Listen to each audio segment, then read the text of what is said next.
ជំរាបសួរបងប្អូនអតិថិជនទាំងអស់គ្នាអ្វីដែលនៅក្នុងមុខយើងនេះគឺជាប្រភេទដងបាញ់ខ្លាញ់គោអញ្ចឹងចង់ដឹងថានៅក្នុងនោះមានអីខ្លះយើងដោះមកមើលទាំងអស់គ្នានេះវារៀងប្រឡាក់ដីបន្តិចទេដោយសារតែម្សិលមិញខ្ញុំបាញ់ម៉ូទ័រខ្យល់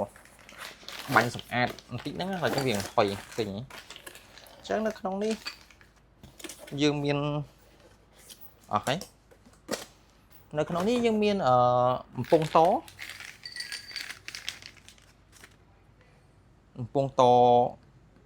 ដងបាញ់ខ្លាញ់គោហ្នឹង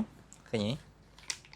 សាសយើងជាអៀតយើងវាបាក់ចាត់ចែងកន្លែងហ្នឹងដែរចាំមើលរៀងតិចទៀតទៅខ្ញុំអាចដូរកន្លែងដូចខ្ញុំអាចរកកន្លែងណាដែលសួរ review អីវ៉ាន់បានទលាយល្អជាងហ្នឹងនេះអានេះគឺជាប្រភេទដងបាញ់ខ្លាញ់គោអាហ្នឹងខានប្រើយូរអាហ្នឹងចុចមិនស្រួលផ្លាត់បែកមិនដែរឥឡូវយើងមើលតែហ្នឹងបានហើយព្រោះដោយសារតែដៃទល់មួយ tripod ផងអីផងអញ្ចឹងខ្លាចវាលាស់មកអញ្ចឹងសាច់ដែកវាគឺក្រាស់ល្អណា brand របស់ Total អញ្ចឹងបងប្អូនដែលធ្លាប់ប្រើ brand របស់ Total ប្រហែលជាមានទំនុកចិត្តជាមួយនឹង brand ហ្នឹងខ្លាំងហើយដោយសារតែវាជា brand មួយដែលល្អនៅលើទីផ្សារដែរឃើញដងនេះនិយាយទៅគឺរៀងវាចេញមកគឺស្អាតមែនតើស្មើកន្លែងដងកាន់នេះក៏គេមានរចនាមកជាមួយនឹងជាប់ទុនស្វិតដែរដើម្បីឲ្យយើងកាន់ទៅមិនឈឺដៃហើយសាច់ដៃវិញគឺក្រាស់ខ្លាំងហ្មងដោះមើលខាងក្នុងនេះឲ្យបងប្អូនមើលទៀត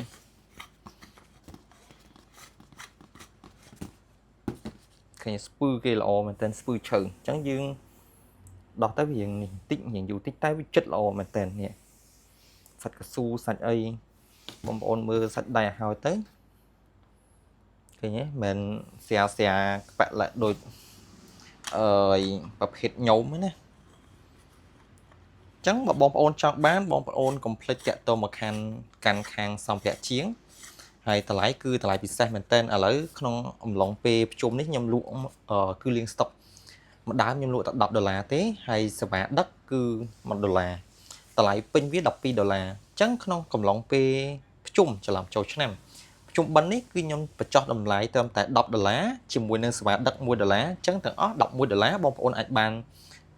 ដងបាញ់ខ្លាញ់គោនេះទៅប្រើបានហើយអញ្ចឹងកុំភ្លេចបើចង់បានតាក់ទងមកកាន់សម្ភារៈជាងអរគុណ